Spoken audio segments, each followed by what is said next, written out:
Imbas video viral sang istri Luluk Sofiatul Janda, Bribka Nuril Huda dicopot dari jabatannya sebagai Kanit Binmas Polsek Tiris Probolinggo.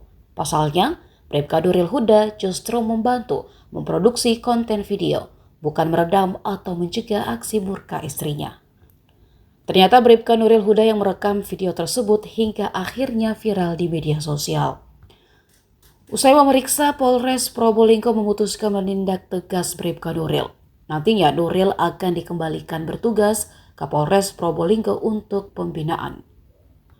Sementara itu, Luluk mendatangi SMK Negeri 1 Probolinggo pada Rabu 6 September untuk meminta maaf kepada siswi yang dibentaknya di salah satu pusat perbelanjaan di kota Probolinggo.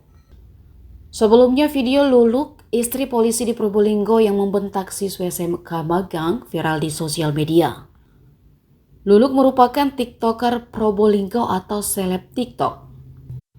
Aksinya itu ia unggah di akunnya sendiri @luluk.nuril. Namun sayangnya penelusuran tribuntimur.com video tersebut telah dihapus. Meski demikian, videonya terlanjur viral dan dibagikan kembali di sosial media. Dengan segala kerendahan hati dan kesadaran diri, saya mengucapkan permohonan maaf yang sebesar-besarnya atas ketidakbijaksanaan saya dalam menggunakan media sosial yang telah menyebabkan kegaduhan dan perhatian masyarakat saat ini.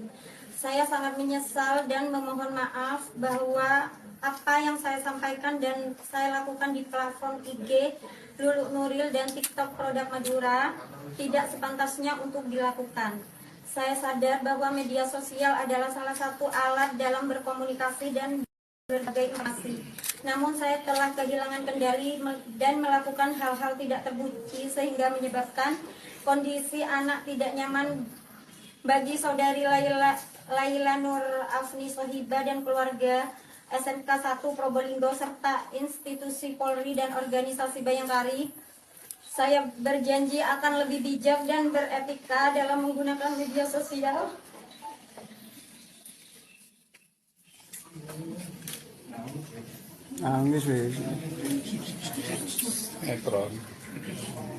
Hari ini adalah pelajaran yang sangat berharga bagi saya. Terima kasih atas perhatiannya. Sekali lagi saya mohon maaf yang sebesar-besarnya. Wassalamualaikum warahmatullahi wabarakatuh.